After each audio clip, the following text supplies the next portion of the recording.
with our judicial system, you are involved in computer forensics, whether you want to admit it or not. I also want to talk to you about some cases now, some case law, and I'll talk to you as we go. I want to make this pretty interactive. I have more slides than I can go through today. I'm not necessarily going to follow the exact order, but now's your chance. It's kind of fair game. How's that sound? So if you got any questions, you're going to stop me, right? Okay, let's go to the next slide.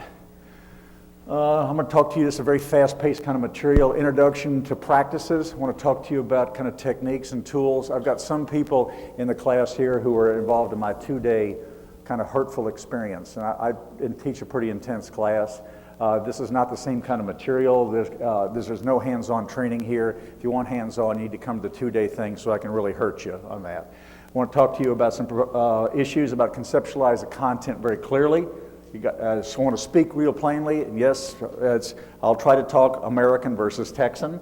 I also want to talk to you about concepts, talk to you about some models, tools, and instruments, establish some challenges. Also want to encourage you to think about this, that a lot of forensics is from the vision of a law enforcement. If you look at some of these slides, I kind of switch it around. How about forensics from a plaintiff's perspective or a potential kind of plaintiff? And my bias here is this is the United States of America. Everyone is entitled to a defense. So I kind of believe that. Next slide, please. I have to give you some disclaimers because it's hard to believe, but I I also teach at the law school. I'm not a practicing attorney, so this material, if I can go ahead. I can basically talk to you about asking questions, but none of this constitutes legal advice. So if you get in trouble, don't blame me, blame yourself. Next slide.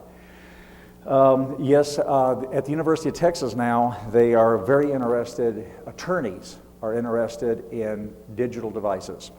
Attorneys are doing forensics investigations, not just in criminal matters.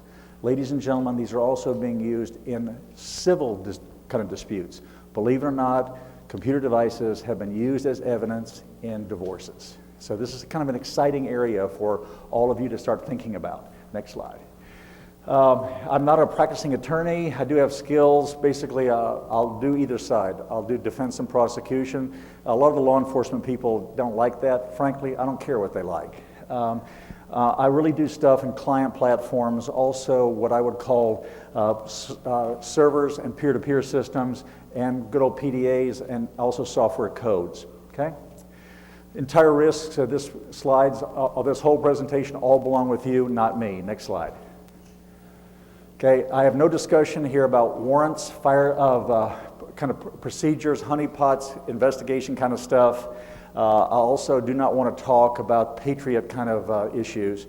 Those of you that are interested in those things, the Federal Bureau of Investigation just announced and published a book called The Best Practices for Seizing Electronic Evidence. In your spare time, this is worth to invest $2 to actually get a copy of it, and describes the processes that the federal government uses now to go ahead and seize devices. It's, by the way, available for anyone who wants to pay $2, and you can actually go, and it's a pretty interesting book. It talks about stuff like how the federal government seizes a fax machine, how the federal government seizes a PDA, how the federal government seizes stuff like servers, how they actually, and the kind of procedures that they actually are using in white-collar crimes. Read Enron and that. Next slide. Okay, I want to talk to you about some terms, context, describe the typical challenges that you see in court. I want to provide some terms and context, talk to you about integrity, how that can be your friend and your enemy, depending whether you're prosecuting or the subject of a forensics issue.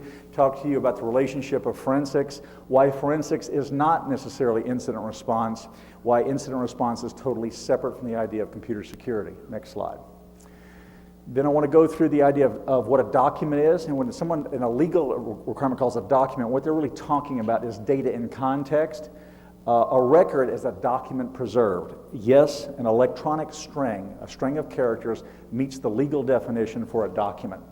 What an archive is, how a document is preserved for enduring value. What enduring means means beyond today. Beyond today. It doesn't mean forever. You all know that magnetic kind of devices lose permanence over time, but basically courts have said, well, you have to at least archive the material until it's been submitted to the trier of fact. The trier of fact is a judge or a jury.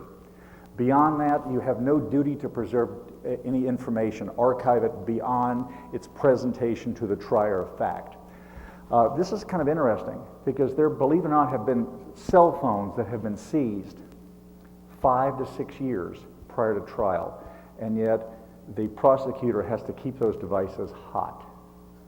There are PDAs, Palm Pilots in America today that have remained hot until they go to actual trial. Now, yes, you can make a record of it, but if you don't have the primary original media, you can be legally challenged. So it's pretty exciting. Those of you that kind of think about this, the whole issue of archiving is pretty interesting. We're talking about digital information. We're talking about stuff ones and zeros.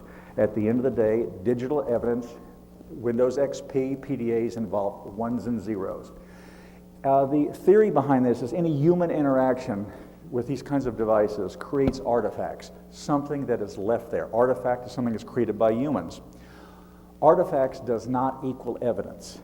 Forensics examiners do not produce evidence. They produce findings and judgment.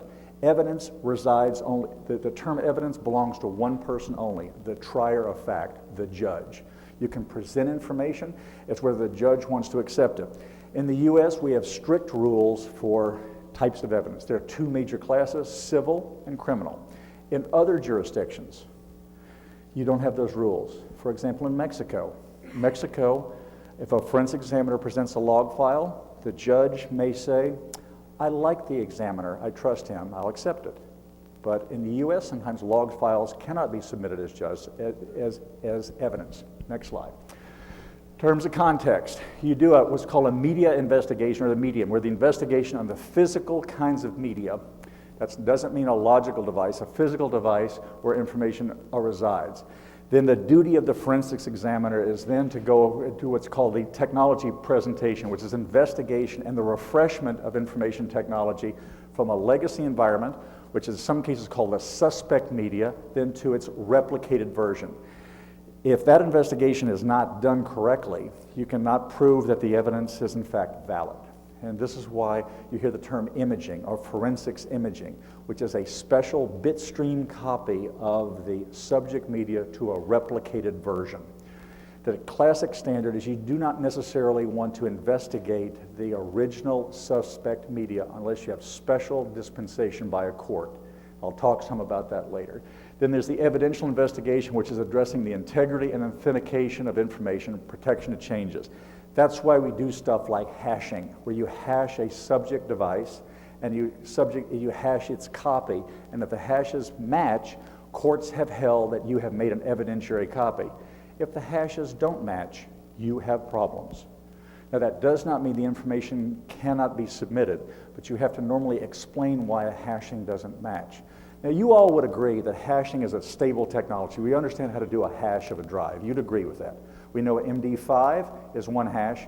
There's a possibility of having a hash having different files with the same number, but it's a relatively remote mathematical possibility. You would all agree. Now, I want you to say yes. You'd all agree that we understand hashing and how we use it for all digital kinds of devices, right? Right? Wrong. How would you hash a cell phone? A cell phone, the state of the data constantly changes. Devices that are always on, for example, Windows CE or Palm Pilot, you can hash them, but the hash is going to change the next cycle because the data itself changes. Courts have not explored the issue of non-functioning hashes in devices that are persistently on. In other words, state change information.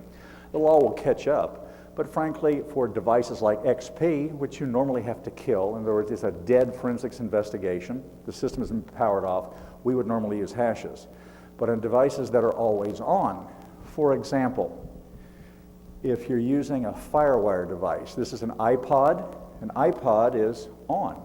An iPod looks like a music player, but it's not really. It's really a FireWire device. It's a disk device that plays very nicely on XP. Hashing it creates some real challenges because if it's on, the data is going to change. So you have to kind of kill the device. The problem, I'll talk to you some problems about iPods. iPods appear to be always on, but in fact they're not always on. And then also I'll talk to you that we would assume this is a 20 gigabyte device. In fact, it's not. It's 22 gigabytes. And there's some hidden space here how iPods could be used to carry data. We all know that Bill Gates said 2 years ago, well, fat file systems are dead. He forgot to tell that to Apple. In fact, the file structures on iPod are actually FAT16, in some cases FAT32. So fat is not dead. Bill's not dead, but obviously he forgot to tell Apple. That's my idea of a joke. Next slide. We got some context where your job as a forensics examiner, or whether you're not a forensics examiner, but if your job as a system admin, you get a server hacked, you have to actually basically make sure the content to do a forensics investigation is preserved, which is the substance of the digital object. You have to fix it for time and changes. We all know that our systems are authoritative in time, right? Wrong. We know that NTP, Network Time Protocol, is inherently insecure. We also know that Microsoft's time server occasionally has, how shall I say, anomalies. You have to also identify the object, which is normally done with something like a hex editor or forensics tool. Then you have to establish the idea of an origin or chain of custody of the object. In other words, once you capture the evidence, if you lose chain of custody, you have problems. And the judge will say, great, that evidence cannot be used. And we've had problems with even three-letter government agencies wanting to prosecute people who have made kind of mistakes in custody. And judges have said, well, I know that you're important and you're smart, but as was one case I'm aware of in Texas, a law enforcement person said, well, we have a copy of the evidence, we just don't have the original. And Your Honor, we were real busy, and we're intelligent guys. And the judge actually, in the court record, said, son, this is Texas. Stupidity is not a defense. And the information was excluded from trial. You have to context the way the digital object occurs, and the golden rule of a forensics investigation is where you can tie a suspect to a platform, to an application, to data with time. Your time is not necessarily going to match in all cases because we know there's time interdependencies with servers, server log files, ISP times, and also the log files necessarily on XP are not perfectly accurate. Next slide. There's some problems, and most of you, even though you're not in the forensics kinds of business, may be asked at trial, what's your definition of forensics? There are some legal standards about the idea of science, which the court has now said that forensics is a meta-science, which is a nice way the judge says it's kind of like science that wants to be science, but it's not really science. The standard of science, the legal standard, is this idea of a body of knowledge, experimentation based on theory, acceptable practices and procedures. That is also the definition of an expert, someone who has knowledge that is not generally available. Ladies and gentlemen, system admins have been held in recent court trials to be experts. You have a duty as an expert. There's no question if you conduct a forensics analysis, you are held to this expert level of standards, regardless of whether you've had training in it or not. Now, the idea here is, I want to discard this idea of most of you think, I'm a sysadmin, sometimes I just kind of kill a system and I may lose some data, but I'm kind of protected, right? Because I'm busy and I haven't really been trained in forensics.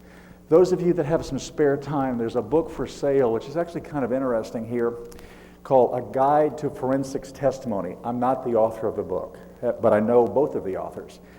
This book is an interesting case that describes information technologists, people like you, being drug into court. And I mean drug into court. Do not have the illusion here that if you are not a forensics examiner per se, you cannot be called into court. You cannot be subpoenaed. In fact, if you are involved or touch in a forensics investigation by even giving additional information, you can be subpoenaed. Microsoft does not, for example, like to give a lot of advice during an incident because one of the problems is the record of your conversations that you would have as an examiner to Microsoft are discoverable. And Microsoft can be subpoenaed to produce those experts. And if you think this doesn't occur, read U.S. versus Amasawi. And there's no question that the advice that the investigators received from a unnamed software vendor were in fact discovered, And in fact, all of the telephone conversations and the experts themselves were in fact subpoenaed and required to appear for depositions. So the net is you meet the issues of expert, and you are subpoenable in any forensics investigation. But we need to have this kind of idea of, we need to define forensics. And the courts have been playing games about what really constitutes kind of forensics. We all watch computer forensics expert television shows, and we see Henry Lee, the gentleman from China who does forensics on blood, on forensics on carpets, on the meaning of life, computers. He's an expert on all kinds of things. And Henry says the scientific considerations of all forensics investigations are the ability to recognize, in this case recognize, special types of digital information, how you'd identify it, how you compare it, known good versus suspect. We all know what hashing can help us out for that. He also says, how can we individualize this data relative to a particular charge of allegation? And more importantly, how can we reconstruct the event, or this idea of reconstruction? That's pretty hard to do in digital evidence. Log files can help in that area, but we're still working in that area. Next slide. This is Krauss and Heiser's kind of definition. These shouldn't be esoteric, because most of you, when you're drug in front of a deposition, they will ask you, did you conduct a forensics investigation? Depending on your answer, yes or no. If you say, well, I think I did, or yes, they'll say, well, what's your definition of computer forensics? And you better have a definition that can.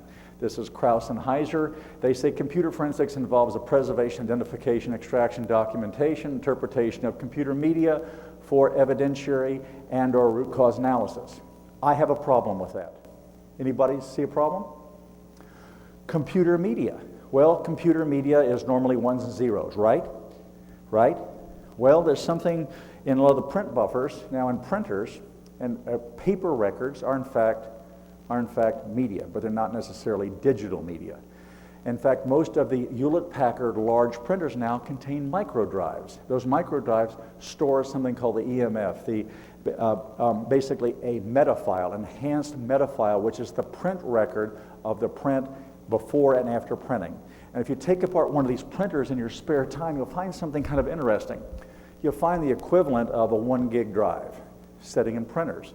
Now, what's interesting about this is not necessarily part of the computer, and you can argue, well, this is part of the printer. So I would kind of think about all media that is related and associated with a computer system. There's lots of places now that you will see lots of rich sources of data. So Krauss and Heiser have a little bit of a problem in their definition. Next slide. This is my colleague/adversary at the FBI. His testimony was computer forensics is the application of science and engineering to the legal problem of digital evidence. Well, legal, okay. It's a synthesis of science and law. In fact, we are saying that many corporations do not, in fact, intend to use the law when they do a forensics investigation. Many of them have the issue about, we really don't want to try a suspect or employee for a misuse, an allegation. We'd like him to resign. We'd like you to kind of go out the door quietly. So the problem here, this definition doesn't care about administrative sanctions. I want you to remember that less than 5% of computer investigations end up in trial. Less than 5, very small number. Thank you. Next slide. This is my definition. I don't want to go science and engineering. I don't care. I mean, I don't have to meet the standard. I call it tradecraft, which is a body of practices and knowledge, conducting proper and documented investigation of the allegation of misuse of a system, its users, artifacts, and services. That's kind of an interesting slide because we can all think about Slammer. Slammer left no artifact on the system. If you had a Slammer system and you killed it, the forensics data is gone. The service itself, the data in memory was what was. So I like this definition, and I like it because I've used it in court a couple of times, and I haven't had it stuffed up my throat by an opposing expert. Okay, next slide. You have really 3 phases, particularly on client kinds of systems. Investigation, which includes acquisition and verification. You acquire it by either making a bitstream copy or using a hardware device and making an identical copy of the suspect media. There's lots of tools around that let you do that, but it's not the equivalent of a DOS or Windows copy, because you want to actually capture the metadata that is on the device, data about data, and also what I would call file fragments and artifacts. Then it does the analysis and preparation. My definition of a system is here as a platform, network device, application. Yes, users are part of a notional system. And I said earlier, you want to tie a person to a platform, to an application, to data at time. Definition of a platform. Now, it used to be that we could write a report and say, hey, we're colleagues. We're all here at Black Hat. We publish a nice report. It's accepted by peers. Well, now in our judicial system, we have the notion of adversaries. And truth will be found by adversarial combat. And we're not used to argumentation. Increasingly, forensics experts or people that provide any advice in an investigation, as I said earlier, are subpoenable, and you have to defend your actions at trial or depositions. Next slide. Okay, forensics is really a business problem. Yes, there are lots of corporations that have said, we need to start thinking about having forensics in-house, particularly after stuff like Enron. When you read some of the Enron subpoenas, they're really interesting. When the subpoenas are available on the internet, you can pull them down, and some of them say, this is a blank, you are now blank as a subject of a criminal investigation conducted by Department of Justice, and then you fill in the blank. Please surrender your blank, blank, blank, blank at this date and this kind of location. In other words, they're giving you an order signed by a judge, produce these items. If you look at Enron, bring your home computer, bring your corporate computer, bring your fax machine, bring your home fax machine, bring your cell phone, bring your internet service provider, bring your pager, bring your PDA, and anything else of value to us. In other words, they just did a blanket kind of subpoena. Now what that says is corporations are now understanding that they have liabilities. Corporations have also said, well, we've got some problems relative to hacks. And I know I may have a few hackers here in the room, but frankly, corporations are going, well, we have to actually have an evidentiary function. Now, some corporations have said, well, we're going to move the forensics function into the sysadmin team. The sysadmin team is going to be responsible to do forensics.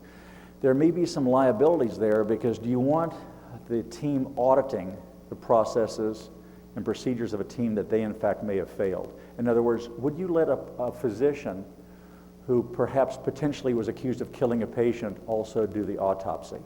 I don't think so. Increasingly, I think in the next 10 years, you're going to see forensics functions in firms really belong to the audit function, particularly those of you in healthcare and financial organizations. There's even some discussion that they should be moved out of the technology function at all. It's really forensics is a control function in organizations. It's also a business and risk issue. There have been cases in Canada of a chief technology officer that did order that log files involved in a computer hack be destroyed. And courts in Canada did charge him with destruction of evidence. The technical term is spoliation. In the United States, they had one case of a system admin who intentionally deleted files that he knew occurred that contained information of evidentiary value to a hack, and he was actually charged, but the charges were not sustained of spoliation or destruction of evidence. So if someone tells you to destroy information, be very careful about that unless you like to go to court, okay? So the idea here is defend attacks against systems, platforms, use of systems, applications, data, and reputation. It's interesting if there's a case called iPremier of a company that knew they were hacked, but they were concerned about their reputation, particularly as they're getting ready for an initial public offer. And they ask employees, just because somebody intruded in our system doesn't mean they changed any of our data, right? And there's a human characteristic that managers, executives, people who wear suits, really want to always not think about the most probable, but they want to think about the most beneficial, least harmful outcome. And I would really recommend sometimes if this occurs in your business environment, that's a good time to start storing your email and keep contemporaneous kind of records involving any computer investigations as they go. Next slide. Okay, forensics is one example of management's fiduciary value. Management has a legal responsibility in corporations to preserve and protect the ongoing kind of business. No question that works in the United States, it works in Western Europe, and also in Asia. Forensics are really key to the idea of sanctions. You have to have forensics to really do sanctions in terms of administration, civil, and criminal. I know of one corporation now that when you leave the corporation, they automatically forensically copy your hard drive. Period. End of story, end of game. That's it. Done. Next slide. These are multi kinds of disciplinary issues. Nobody knows how to do forensics on all platforms. Too many platforms, too many applications. It's a hard thing to do. In some respects, a good forensics expert knows what he knows what he doesn't know, and he has a good Rolodex. Who to call about particular issues. 3 phases. I also say they require this idea of people, process, tools, and measures. If somebody walks in your office and says, I am your manager, you were to do a forensics investigation, I would ask you to actually ask him to put that in writing, because there are some really interesting issues about the responsibilities and rightful use of a forensics investigation, particularly if it's not in accord with the acceptable use policy of an organization. You've got a lot of personal risk. I would recommend that you make sure you keep contemporaneous notes, and anybody who tells you to do a forensics investigation as part of your functions, you should have it done in writing. Next slide. Okay, these are the typical things you would see on an XP platform. I want to use an XP platform as an illustrative kind of tool. You would normally see data on the hard drives, either in the allocated space or unallocated, the delete drives. You'd also see it on floppies. You'd typically see it in printers. You can find some forensics information on the support chips. P3s keep the processor ID. XP does something called a platform hash, which is a unique platform of the MAC address, processor ID, platform, and it's a unique number that is stored in the registry. You keep it tracked in input-output devices. Simple things like now you can purchase a mouse that'll actually carry a 1 gigabyte micro drive in the mouse, and it's automatically recognized as a USB 2.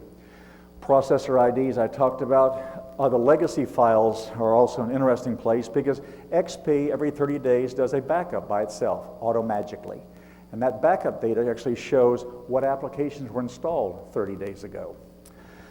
The running memory, this is called live forensics. This is an emerging area. There's many of you who have very strong feelings that you cannot do forensics on a live system.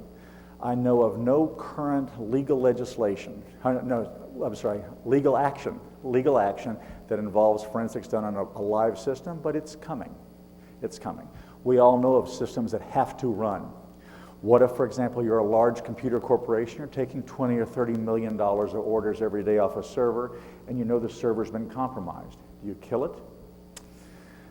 Some corporations say, no, I will live with that kind of risk. But yet we need to understand what's going on in the system, and there are people that are working on doing basically live kinds of forensics on systems that you cannot kill. How do you enumerate processes, kernel activities in systems? Networking, log files, particularly after the Patriot kind of legislation, we now have to keep log files much longer at ISPs. ISPs have a legal responsibility to keep them for at least 30 days. And the MAC addresses are the way that we map kind of people sometimes on the system. Network server logs, ISP phone records, and yes, ladies and gentlemen, pager records are now stored. Any of your pager communications is stored in the United States for actually 30 days. Next slide. Okay, binary, we have talked about ones and zeros. This is simple stuff you all know. I'm not going to spend a lot of time on it here. By the way, how many files do you think are binary files, binary types of files, are in Windows XP, kind of professional? Anybody want to think about that? Anybody ever count the files? Come on, you don't count every file as you go through it? No, there's a little under 1,000, about 984 files. We've actually run some tests. 30% of the files are touched, are changed at boot time. Now think the implications of that. If a system is allowed to boot after you seize it, it changes evidence. Therefore, you as experts, after a system has been seized in an off state, you should never allow it to reboot to talk to the primary logical partition, because if it touches it, it's going to change the metadata. And you've basically spoiled evidence. Is it admissible? Maybe. There's a best evidence rule, but generally if you have a smart forensics expert on the other side, it's not going to get admitted. Next slide. Okay, magnetics, you know about this. Optical media. Yes, there's special types of artifacts when you actually use something like NERO. It actually burns the application serial number directly on the CD. You can actually find it with a hex editor. There's lots of data that is generated. In fact, your hard drives. Most of you have hard drives that you are convinced all the data is addressable by the operating system.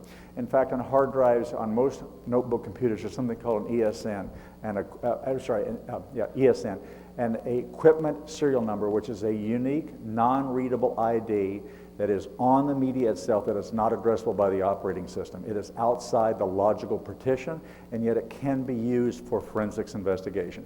There's lots of data on hard drives that people are not aware of. Printing, you all know about printing. We've talked about that. In fact, there's a nice discussion here in the FBI affidavit on how to seize a printer. And that was actually, I understand, was done in some things in Enron, where they actually seized printers. Okay, next slide. Okay, physical disks, we know about this. You all know what a logical disk is. Partitions, tracks and sectors. We all know that XP can have 4 partitions. We have up to 4 partitions, right? Say right. Yeah. Right? Wrong. By the design, it can have 4, but in fact, there's an interesting tool now called partition magic that lets you encrypt and hide a partition.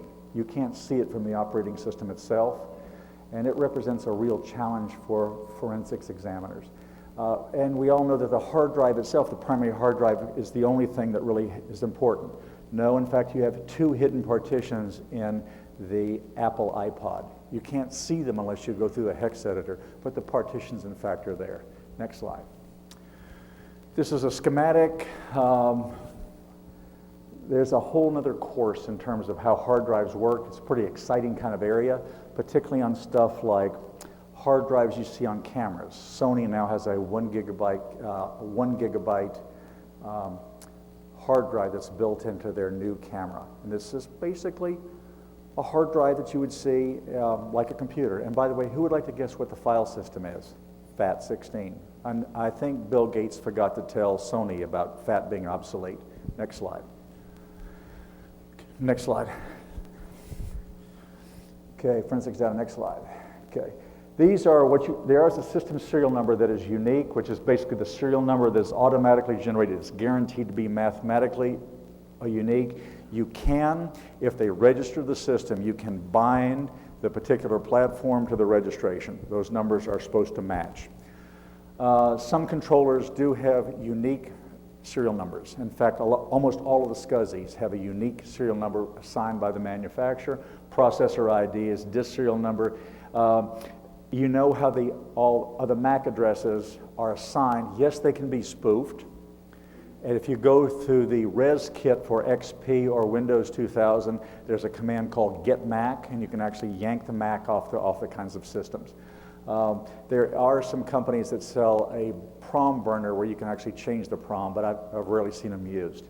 Also, cell phones have something called a UID, which is a universal ID, and PDAs also have something. Even Windows CE device has something called a unique identifier that's burned on the particular chip. Next slide. Next slide. Okay, software identifiers. The registry is a fascinating tool, and the registry is rarely examined by a lot of competent forensics examiners. In fact, it shows not only when the system was installed, when XP was installed, whether XP was an upgrade or a clean install. It also shows, for example, the number of end users on a system that are assigned, that have accounts on it, and also does some information about the file and volume information. And what's great about it, it keeps application installed when the application was installed. In your spare time, I would like you to go to a site do a web search for Evidence Eliminator. Evidence Eliminator. It's a remarkable anti-forensics tool. The tool is designed to really exclude someone from doing a forensics investigation. The guy has 2 problems. Number one, the product does not work well. In fact, if you install Evidence Eliminator and use it and then take it off the computer system, its installation record is still recorded in the registry. Not smart. The second thing is this gentleman is obviously a very competent software engineer. But his advertisements on his website, he's got some testimonials, customer testimonials. The last one I read 2 nights ago is, I would not be incarcerated in the Huntsville prison of Texas if I had used Evidence Eliminator. The guy needs a little marketing help. He's not using the right kind of people to kind of push his product. Not the kind of right people. But this is an example of an anti-forensics tool, which does an okay job, but its installation dates, its instance still resides in the registry. Now some of you are going, well, so what? He's entitled to use the tool. Sure he is. But in this case where I actually found it, the guy said, I've never used this product before. I had nothing to hide. And I let the judge make those kind of decisions. It is not the forensics expert's function to determine guilt or innocence. It's fundamentally the judge. Your job is simply to present what you have found on the media. Next slide. Okay, if you put a gun to my head and said, Larry, you got to do a quick forensics investigation, you would normally see information in the recycle bin. Believe it or not, there are people who still think when you delete a file, you delete a file. Recycle bins don't. Yes, sir. I have a question on Sure. the registry. Do you have any sense of the percentage that changes when you move? Yes, in fact, I'll give you a website. Promise me, you'll ask me that question. I'll give you a website because I've actually, one of the great things about being a professor is I've got a couple of slave graduate students. And I use the slave graduate students to actually do some work. There's some interesting things about the XP registry I want to tell you. There's something called the registry slack. And as you delete and add files, the slack changes and it keeps longer records than one would think. It is a great place to do forensics investigations. But I'll promise to answer that question better in a few moments. Hidden folders are the great place. Even child porn people, if you put me in front of a system and you suspect a kind of a child porn guy, he always has my stuff or my secret stuff. And for some reason they think this is a cool thing and they try to hide the folder. This is not rocket science. The system folder, Excel spreadsheets, you also see the MS Office encryption. Everyone here is all concerned about encryption. In my experience, most of the users who get caught, which are fairly dumb in most cases, actually use the same password for their Office files that they use for their logon files. The FBI says it's important for you to actually ask someone what applications that are installed on his computer system. I wouldn't waste my time. I'd actually enumerate what applications are already installed. Most people also, typically hackers, do not change their persona. They will actually keep their name like Darth Vengeance or Darth Vader or Cool Guy. And they'll use that not only on their system, in many cases they'll use the Cool Guy name as their password, and they'll also do their postings on their IRQ or also their hacker site. So they need to kind of switch a little better in terms of covert action to make this more of a better contest for us to find each other, right? Okay, the graphics folder. The graphics folder, people download graphics all day long. The classic thing is now the FBI has a porn collection of, I believe, 9,000 child pornography pictures. And what they do is people will misname the file. In other words, let's say the pornographic file is Debbie Does Dallas. Okay. Now what they will do is the porn collector will actually, he'll think he's concealing his identity and change the name around Dallas Does Debbie, right? But what law enforcement do is they take the hash numbers of all the pornography and they compare the hash numbers. You can change the names back and forth, but if the hash number matches, it is child pornography. This is an interesting question in the United States. If you, as a system admin, in the normal course of your duties, as specified by your management, and you observe child pornography, what is your duty? This is an interesting case. There's a case, Harvard, it was a divinity professor. A sysadmin was told, can you copy my old files off my old computer to my new computer? And the sysadmin, being a nice guy, says, sure I can. And the professor said, I want you to check the files to make sure they've all been copied. That was his statement. The professor went on to some trip, Harvard somewhere, and the sysadmin, being a young man, checked some of the files after he copied them, and he saw child pornography. I mean child pornography, young children. Now, It is a federal law, USC 18, I believe, that says if you observe child pornography, you have the duty to report it to law enforcement. That doesn't mean your boss. That means you have the duty to inform your boss. You can, in fact, be charged with a felony for failure to report. The logic is children they're perceived to be a defenseless group of people. And we have a duty in our society to report it. In this case, they in fact, this young sysadmin did report it. And the professor, his defense was, my son downloaded it. Well, his son didn't have an account on the system. His son was not in the state at the time. His second problem was, he said he was doing research. And universities said research does not extend to collecting several hundred files of child pornography. And he was offered the opportunity to take an early retirement. Okay? So I want you to think very carefully about child pornography. Now, many of you are going, wait a second. If I was a pornographer, how would I change that hash number? Well, you can actually open up Photoshop, and if you just simply by opening Photoshop and closing it, it changes 1 pixel, and the hash is not going to match. But unfortunately, that pixel is now known to law enforcement. And when you open a Photoshop picture, a brand new picture of, let's say, of Debbie doing Dallas, and saving it again, it changes 1 pixel, and the hash is not going to match. But they've also hashed the new set. So those of you thinking of not that you would do this, but if you want to adjust the hashes, they're kind of ahead of you on that. And actually, the law enforcement actually gives CDs out for law enforcement people to actually do those kind of searches. Then you look, there's also special good old backup folders, ERDs. We actually did a case of someone that actually kept his emergency recovery disks, which actually are discoverable. And we found some interesting information. There was a question in the back, I believe. Yes, sir.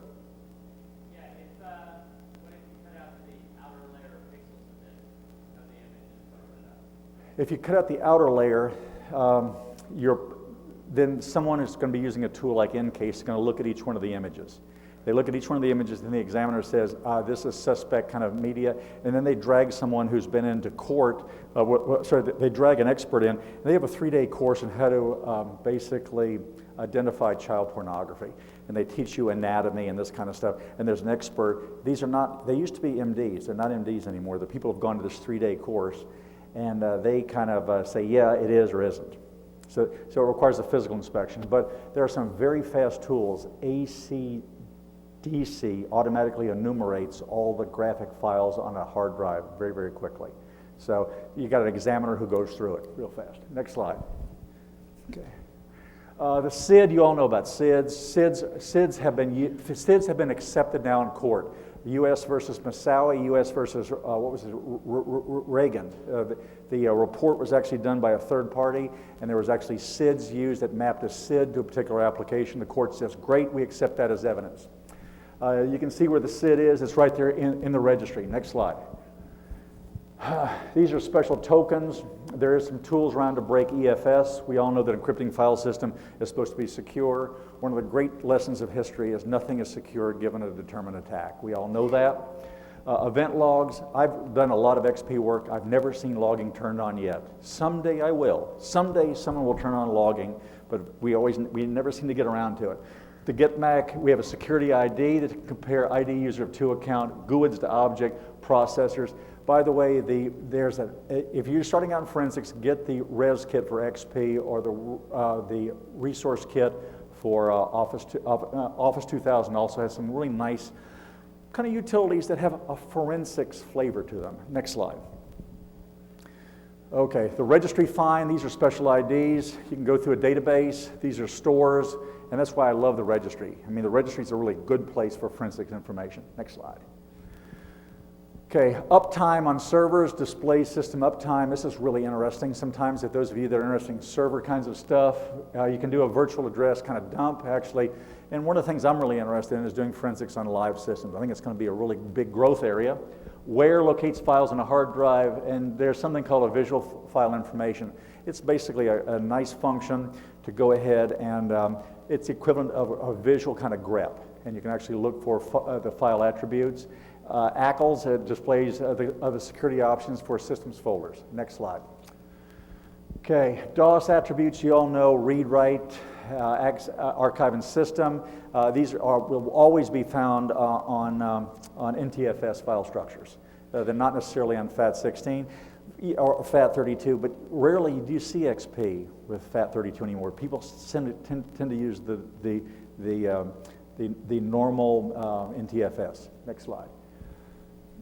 Okay, this is.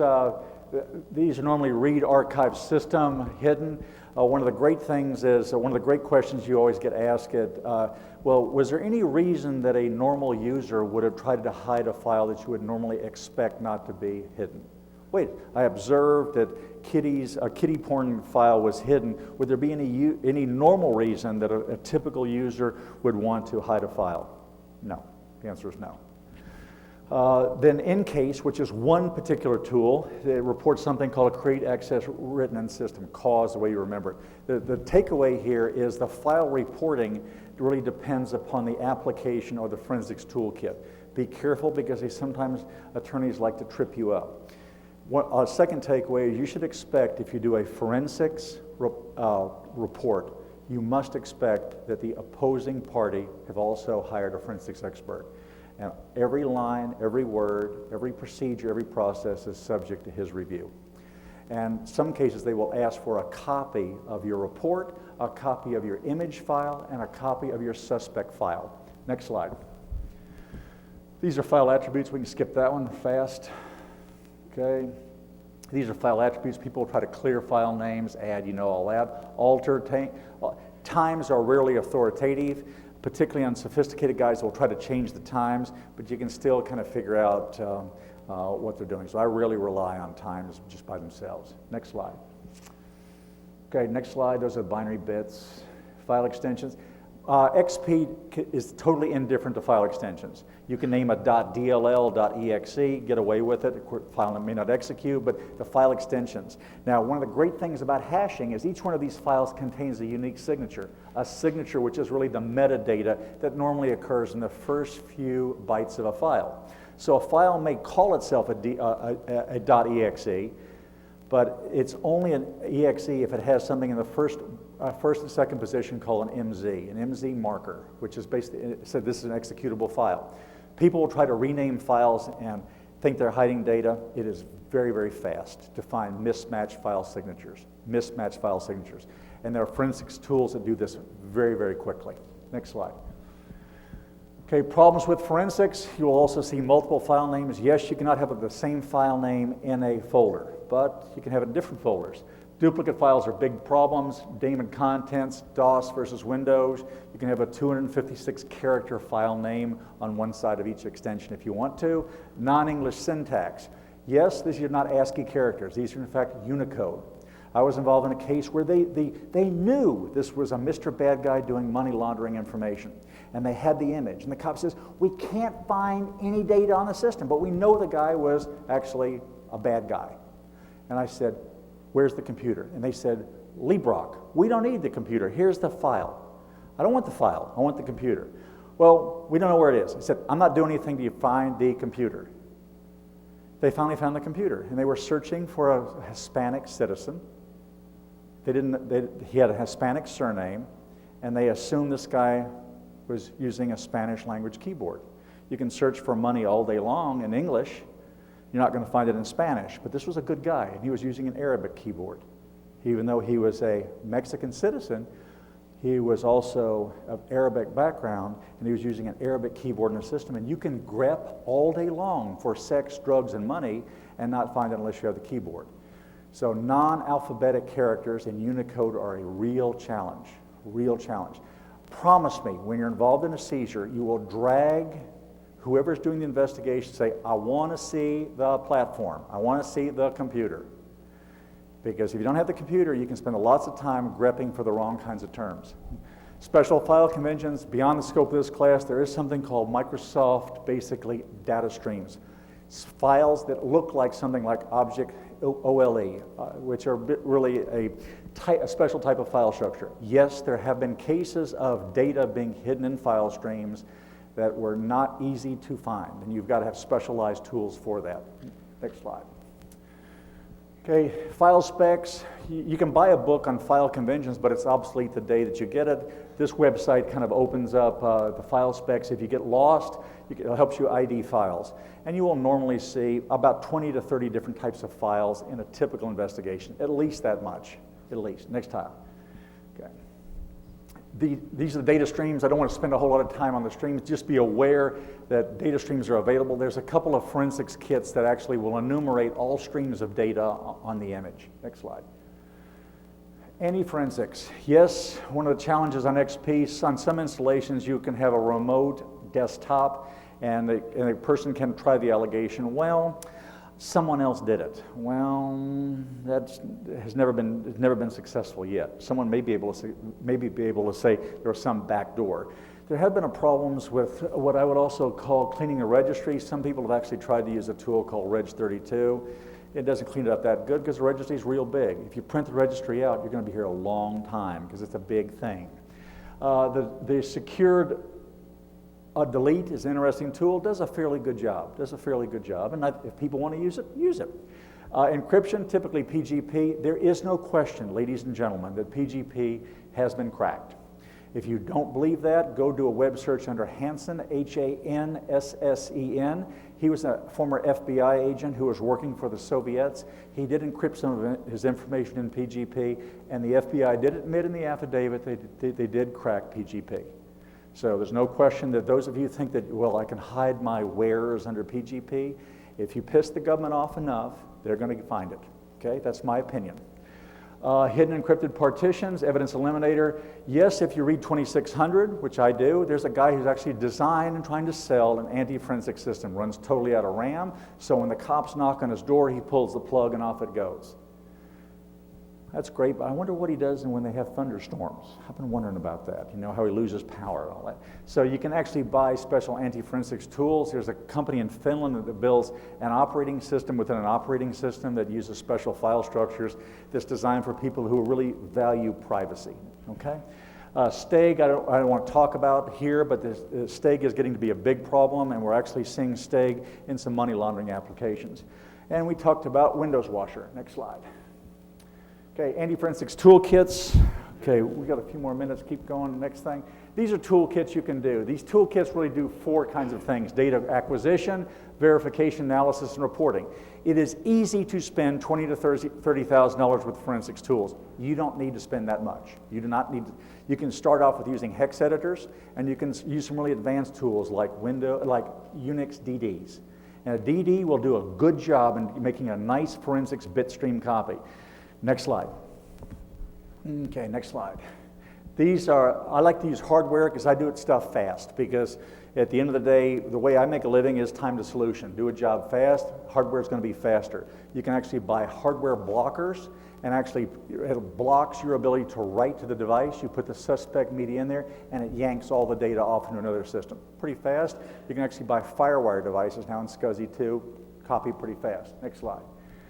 These are software. Some of these software requires you to boot to DOS. Yes, DOS is still here because DOS doesn't adjust the metadata time. So in certain forensics investigations, you make sure the unit does not boot to its hard drive, but boots to a floppy, or yes, you can boot now to some thumb drives. And the thumb drives are DOS configured, and you want the system to boot, and then you run this application, and it bitstreams the data copy off. It's slow. You can also do network forensics now. You can actually do a network, and you can actually do the stuff off parallel if you have lots of time, which I don't have. Next slide. Okay, The access to data is a nice forensics kit, costs about $1,000. One of my rules, I never fall in love with a tool. I always cross-validate, because I'm ready for the attorney to say, your testimony is based on the use of one tool and one observation, isn't it? No. I cross-validate it. I always use multiple tools. Next slide. This is the one that's kind of a premier. This is one that law enforcement uses and most corporations use in case it's a very good tool. It is a very good tool. Do not operate from the assumption you can buy the tool and become a forensics expert. You really have to go to training on it because it's a pretty complex device.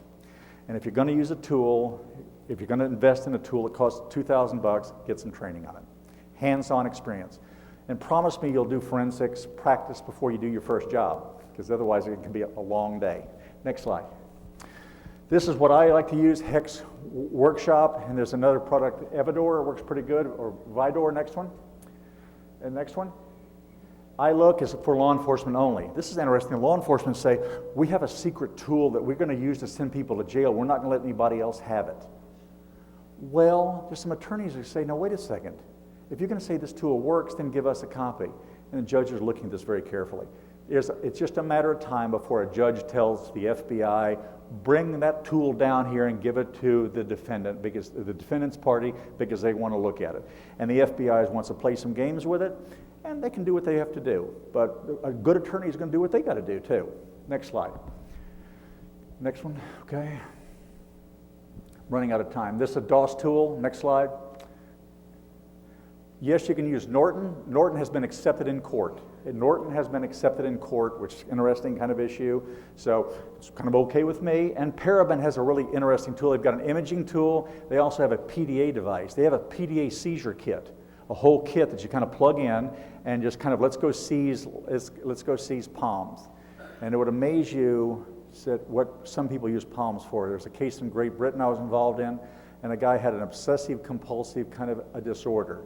And he kept track of his victim, and actually as he was stalking her, and he kept records of what he was planning to do. It was seized and it was encrypted, and he said, I'm not going to give you the encryption. In Great Britain, they can compel you to give your encryption. Yes, here in the United States, you can be compelled. And if you don't believe that, ask Mitnick, because they kept him in the slammer for a couple of months until he decided to remember his PGP key. So there's no question you can actually be compelled. In this case, this guy refused to do it. We used a digital logic analyzer to actually check to crack the password.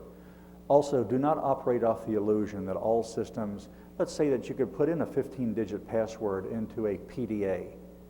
Do not operate from the assumption that it uses all those characters. We have found that it uses a small subset, a very small subset. Next slide. Okay, if this is professional tradecraft, assume that you never go to any more forensics training again. And let's assume that it's dark 30 and you're at your company. Somebody comes in and says, our system has been hacked. Well, what do? Number one, the first thing you do is have them say, what do you want me to do, and put it in writing. That's the first thing you do. Next, you open up, get yourself a notebook, a nice notebook, start keeping notes. Create an authentic, replicated copy. You can use stuff like DD, or you can use some special kinds of tools. Then perform a summary enumeration. What users run the system, what applications were installed on the system. Then you can also preserve the evidence, then do a detailed observation. Any observations you make, like Mr. Bad had porn on his system, well, then you use one tool to find porn, and then you come back and use another tool, because some smart attorney is going to go, well, wait a second, you only use one tool. No, I didn't, big boy, I used several. Okay. And you have to prepare a report. Every word you use gets played back to you. Defend your findings. Next slide. Okay, if you're going to get serious about this business, and I think anyone in this room is serious enough to attend a class, you're going to get serious about this. This area is only going to get bigger. We estimate now 80% of the information that people who work in corporations receive is digitally formatted. That's not me, that's some smart guys at Stanford. And they say 80% of the information corporations get on a daily basis is digital. This is only going to get bigger, not smaller, bigger. In fact, your automobile now has been manufactured after 1988, probably has 4 to 7 processors in it. Yes, you can pull digital information off of a car that records the last 10 seconds prior to impact. And there are courts that are pulling that data off your system. So we're living in a digital world. XP is an interesting place to start. I would recommend that you start looking at forensics at clients first, then move to servers, peer-to-peers, or whatever. Then you start with really close to metal tools. Get smart with hex editors. You all know how to use them, but use them a little more. Attend kind of forensics and kind of systems training. You're not going to be finished, because one thing about Microsoft, every other year they're going to crank out another operating system. So we're going to have lots of opportunities here. Cross-validate your tools. Practice. Try to use a crawl, walk, run model. I have 4 minutes, right? What I like to do sometimes, particularly if it's going to be a high-order case, I get a sense that we're going to actually really slug it out at trial. I go buy a hard drive duplication device, and I buy the identical copies of the hard drive that were on the suspect system. In other words, if I grab a suspect system and I find it's got a Western Digital hard drive model 6481, I go out and buy 4 of them. Then I take forensics copies using hardware and replicate those to the replicated media. And people go, well, that's kind of expensive. Well, if you think that's expensive, try ignorance. Try that feeling about, well, I didn't have enough time to do a forensics job. There's a lesson here. This is your report, not your management's report, not your report for the attorney who's hiring you. It's not your defendant or client's report. This is your report. Truth is your defense. Truth. And the excuse of I didn't have enough time doesn't play. Next slide. Next slide. One more.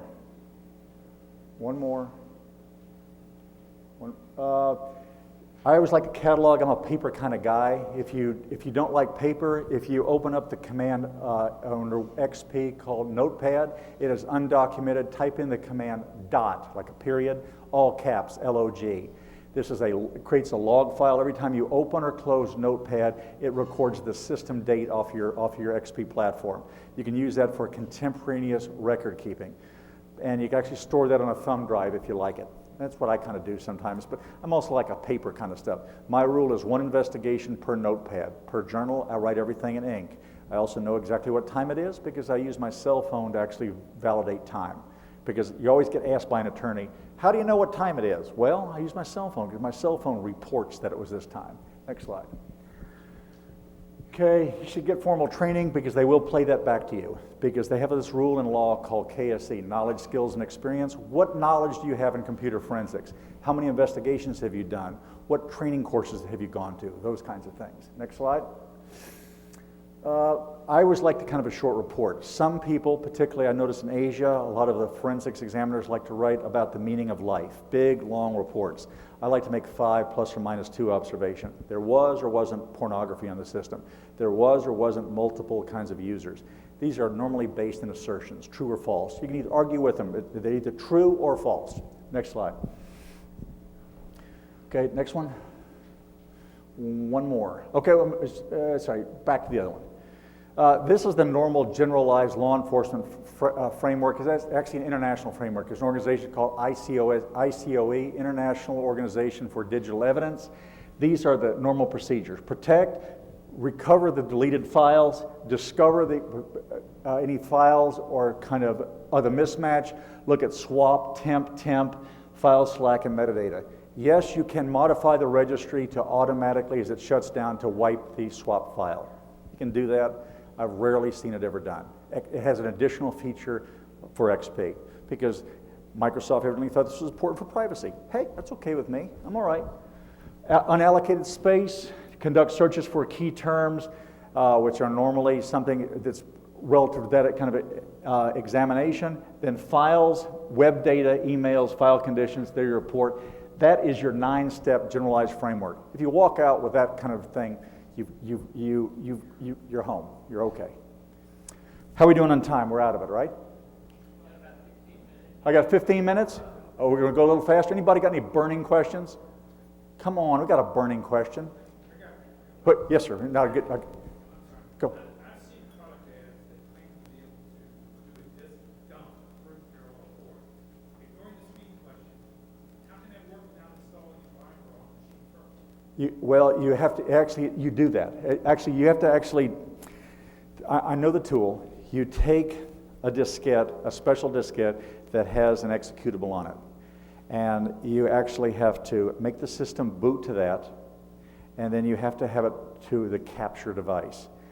But let me tell you, it works, but it's incredibly slow. I am such a paranoid individual. I'm so dysfunctional that I just don't trust boot processes at all.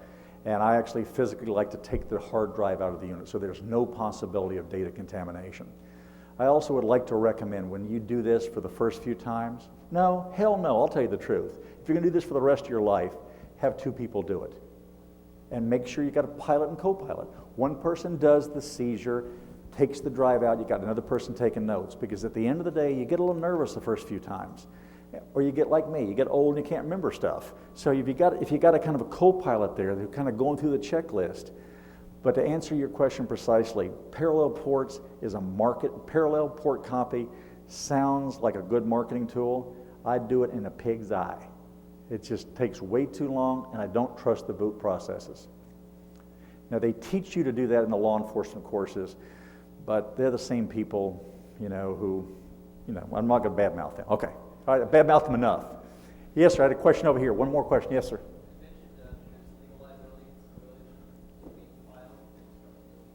Yeah. Are there cases when the system was compromised but the company doesn't have any intention of prosecuting? Are they permitted in those circumstances? If you do a web search for the case called iPremier, there was a company that they knew an intruder had gotten in the system, but they thought there was no reason to think that he stole the credit cards. Therefore, they didn't want to do an investigation. And they didn't do the investigation. But the officers of the firm were sued by the board of directors for civil charges because they failed to protect the ongoing business.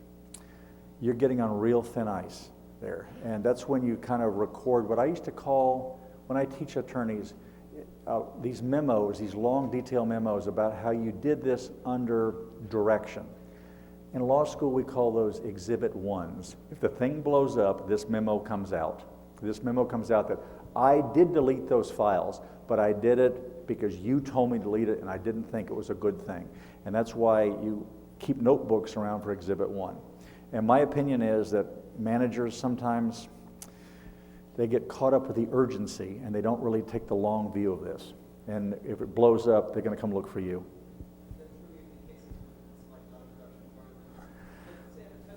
Yeah, but of course, I used to be a pen tester. And if someone says, "Hey, Larry, I'm going to put a gun to your head. I'm going to make you live in Arkansas if you don't break into this computer system," I don't break into a production box. I break into an R&D box, because the R&D box is going to be less secure, and I escalate my attack from an R&D box. So I look at it as, look, an intrusion is an intrusion is an intrusion. Now there is some legislation coming out. I know in Texas where you don't get a choice. You report intrusions, period. If you are a federal insured bank right now, or you're a healthcare organization, you have no choice. There are federal laws that say you report it, whether your manager likes it or not. And so I think we have a professional responsibility here too. You don't think it's true?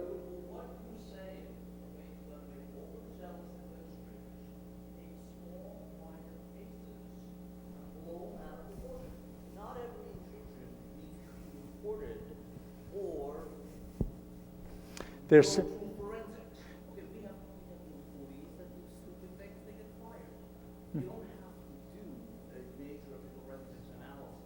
And even if you go to court, and I know this from first-hand experience, okay, there is still a judge that will, even if the evidence wasn't collected properly, right. the judge will still make a judgment call. That's true. Okay? So it doesn't have to be that angry. Well, I want to defend the statement one more time. I want to try this. Yes, I agree with you, there are classes of intrusion. There are classes of intrusion. But intrusion per se is serious, but it's much more serious when data, customer data, has been potentially contaminated. And there's no question, the Washington General Hospital case, patient records stolen from a computer system. Management knew about that. In my opinion, you could sustain a case in a civil court and probably a criminal court about management had the duty to report patient data. Now, admittedly, it requires some judgment. If you got somebody... Don't take management's judgment out of the picture and give it to the local commission. That's all I'm telling you, because as a management person, Right. it is my decision to decide Yep. whether something is important enough Yep. to have my administrator spend the next 60 days Yep. duplicating I absolutely agree with you 100%, but I want to ask you a question now. I want to put you on the stand. How many corporations in America truly have a written incident response policy of when that administrator's system gets intruded upon, this is the process we as a corporation expect that person to have? And ladies and gentlemen, it is a small minority. And frankly, I think administrators do have an ethical and business decision. If their management doesn't have that process in place, then they have a duty to report it. Now, you can say report it to management, great. If you got a policy, I'll live with that. But I also like this idea that a denial is not a river in Egypt. And I've seen too many managers go, you know, it's an ugly baby, but I don't want to see it. Because ugly babies get to be big, ugly kids real fast. And I agree with what you're saying. But I would like to say again, management has a responsibility to support their administrators. Okay, anybody else want to have a violent art? Let's go. It's a good point. I respect that. You have a point in the back? Are you okay?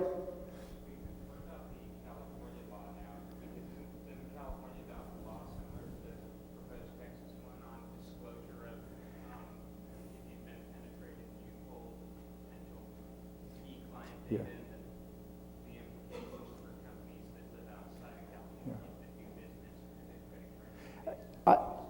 I think those are interesting issues, but you know, to build on his point, I don't think a penetration per se is a huge issue. I would argue that the classes of data where you have special data that's really important, the potential compromise of the data is far more important than just a port scan or a DDoS, where you potentially have customer data, client data, financial data. I would argue that, you know, that we really in some respects need to think about why services are important, but they're not as important as our fiduciary responsibility to protect that data. Okay? Yes, sir. He had the first, let me ask him one more time. I'd like to know about XP encryption, whether you think that if we have or Right. compromise, we want to look at a file, whether we can use administrative functions to get in there. It's acceptable to the extent that you have an acceptable use policy. I'm sorry, repeat the question. His question was, to what extent can you use the administrator function if you have an encrypted file artifact that is of evidentiary interest? To what extent could you use administrator permissions to bypass and break that encryption? This is a typical lawyer response. It depends. It depends on the extent that, to what expectation did the person who used the computer expect privacy? Was the system his or corporate? To what extent was there a written acceptable use policy? To what extent had managers written that policy? And also, I think it depends if this was a criminal matter. If it's a criminal matter, law enforcement per se has the ability to use the administrator function. And I would again say it depends on the offense, it depends on the situation. Okay, does that answer your question? There was a question in the back. Yes, sir?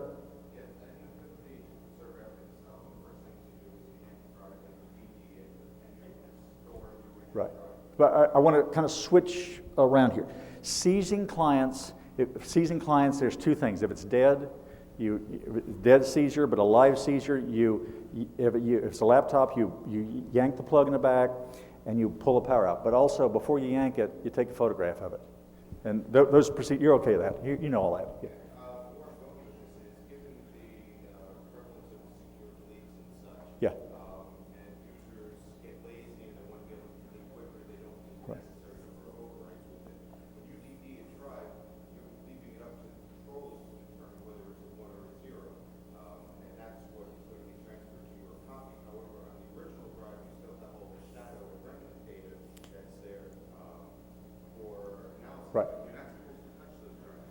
So how do you Well, now wait a second. There are commands in DD. I've got it written down. There's a command in DD that actually says, I want you to copy the entire bit stream of everything within the physical device, not the logical device. So it's going to take all those little swap files.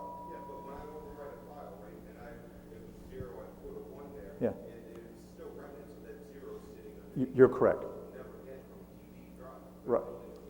But you will, when you do the image analysis, if you'll find fragments. For example, you may not find the word bomb, but you'll find BO. And therefore, all you do is say, wait a second, I didn't find the word bomb, but I found a fragment that may appear to be a bomb.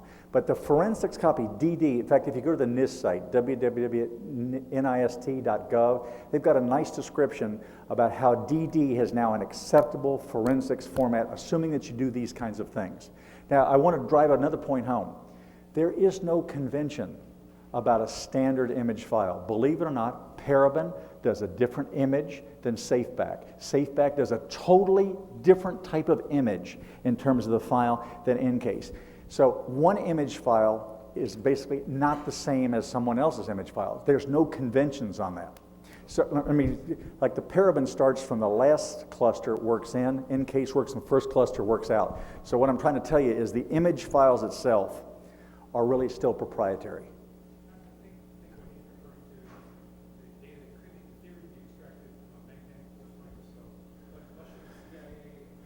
Yeah, right. Yeah. Well, I don't want to go exactly. I want to. The Gutman article is what you're talking about. The Gutman article where you're using electronic devices for other remnants of functions. Those devices are commercially available. You can purchase those, and you don't have to be whoever the XIA or whatever it is. So the answer is, and they have also, well, let me be brutally candid. The government is not going to use those devices in a criminal matter, because if they use it in a criminal matter, they're subject to discovery, they're subject to cross-validation, and therefore they're not going to use those in criminal matters. Yes, they do. Right.